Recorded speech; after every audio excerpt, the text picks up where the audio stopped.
आज 13 जनवरी है, Lohri. Happy Lohri to all of you. आप सबको बहुत बहुत शुभकामनाएं।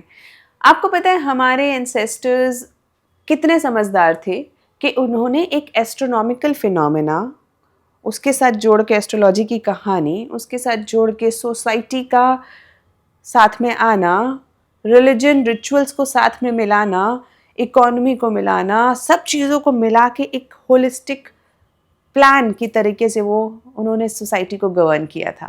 कैसे?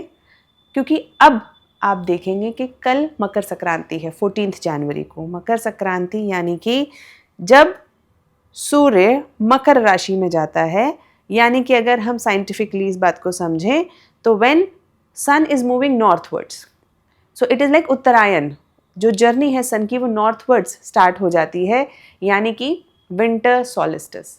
दिस मीन्स कि आपका जो दिन है अब लंबे हो जाएंगे और रातें छोटी होने लगेंगी, यानी सर्दी के जाने का वक्त आ गया है। और यही जो वो वक्त है जब फार्मर्स को पता चलता है कि हार्वेस्ट का भी समय आ गया है। हार्वेस्ट यानी कि कटाई करने का, और उसके लिए भी वो तैयारी शुरू कर देते हैं। तो यानी कि आपने देखा कि इसी को जब हम एक फेस्टिवल के तौर पर मनाने लगते हैं तो सोसाइटी भी सब साथ में आ जाती है, सब इकट्ठे बैठते हैं, खाते हैं, पीते हैं, नाचते हैं।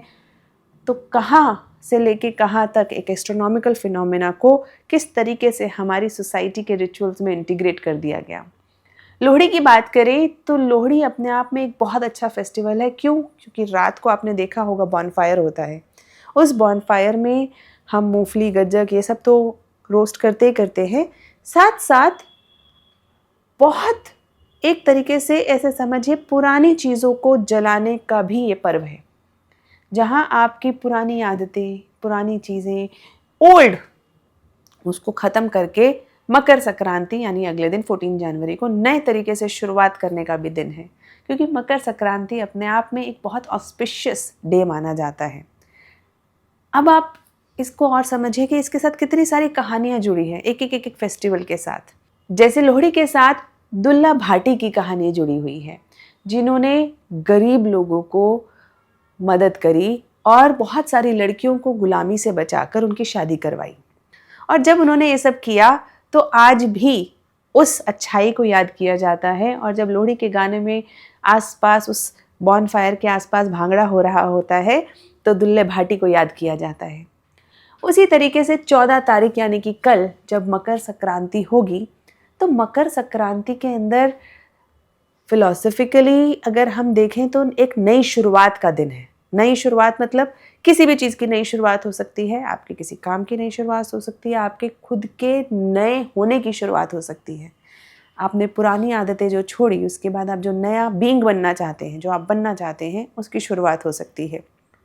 और ये जो मकर संक्रांति है, इसको याद रखने के लिए भी, इसको हमारी लोगों के बीच साइकी के अंदर याद रखवाने के लिए भी हमारे पुराने लोगों ने इसकी कहानियाँ बना दी कि सूर्य भगवान और शनि देवता जो हैं, तो जब सूर्य भगवान इस दिन, शनि भगवान जो कि मकर राशि में उनका स्थान, मकर उनका स्थान माना जाता है, उनसे मिलने जाते हैं, तो मकर संक्रांति याद रखने का तरीका है।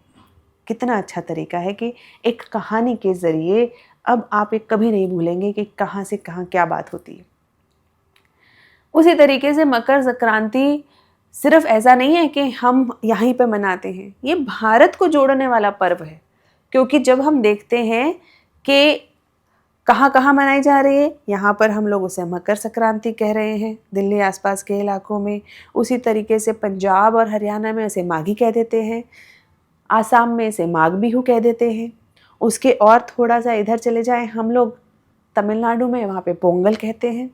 उसी तरीके से पौष संक्रांति कह देते हैं बंगाल में। अलग अलग नाम है, लेकिन पर्व यही है। हम सब किसका स्वागत कर रहे हैं? सूर्य का स्वागत कर रहे हैं। Sunlight, the thing that nurtures all of us, हमारी एग्जिस्टेंस को बनाए रखने का, नर्चर करने का सबसे इम्पॉर्टेंट जो सोर्स है वो है सनलाइट, सूर्य भगवान। उसको सेलिब्रेट करते हैं, उस हार्वेस्ट को सेलिब्रेट करते हैं, उस नई हार्वेस्ट और नई पौध को सेलिब्रेट करते हैं जो इसके बाद आएगी।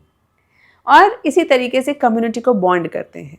क्योंकि जैसे अगर हम तमिलनाडु की बात करें, जो पोंगल हमारा त्यौहार है, उसके अंदर आप देखिए किस तरीके से सबसे पहले हमारा ताई पोंगल जब हमारा जो लाइफ स्टॉक है, हमारा जो परिवार है, सबको थैंक यू करने के लिए शुगर केन, जागरी, चावल, इन सब का एक मिक्सचर बना के कुक करके, जिसे पोंगल कहा जाता है, वो सबको सर्व किया जाता है, परिवार को सर्व किया जाता है। उसी तरीके से स्पेशली काऊ और केटल के लिए हम लोग मटू पोंगल, यानी कि जब काऊ को फीड किया जाता है, यही पोंगल जो हम सब खाते हैं, वही पोंगल फीड किया जाता है। और उसके बाद कानुम पोंगल, जब सोसाइटी और कम्युनिटी परिवार के साथ मिलके इस फेस्टिवल को सेलिब्रेट किया जाता है, यानी थैंक कर लिया, साथ में बैठ गए, हैप्पीनेस जॉय के साथ हमने सब चीज़ों को सेलिब्रेट किया। This is what life is all about.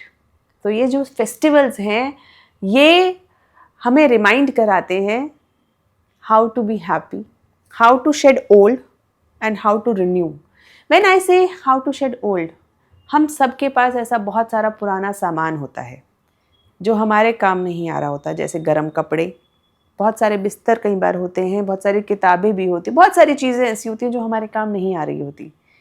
क्यों ना उनको किसी और को दे दिया जाए। So let's D burden, D clutter. हम एक फ़िलॉसफ़ी जो सुनते हैं ना, वेस्ट की फ़िलॉसफ़ी आजकल जो सुनने में आती है, जो है थी तो हमारी, लेकिन नई पैकेजिंग में आई है तो लोगों को ज़्यादा अच्छी लगती है, minimalism. What is minimalism? Minimalism is reducing what is not required, decluttering. तो वो सारी चीज़ें किसी को दे दीजिए और आप अपनी ज़िंदगी की, अपने साल की नई शुरुआत इस मकर संक्रांति से कर सकते हैं। Happy Makar Sankranti. I wish you that you renew your self, celebrate this newness, new day and new year. Thank you.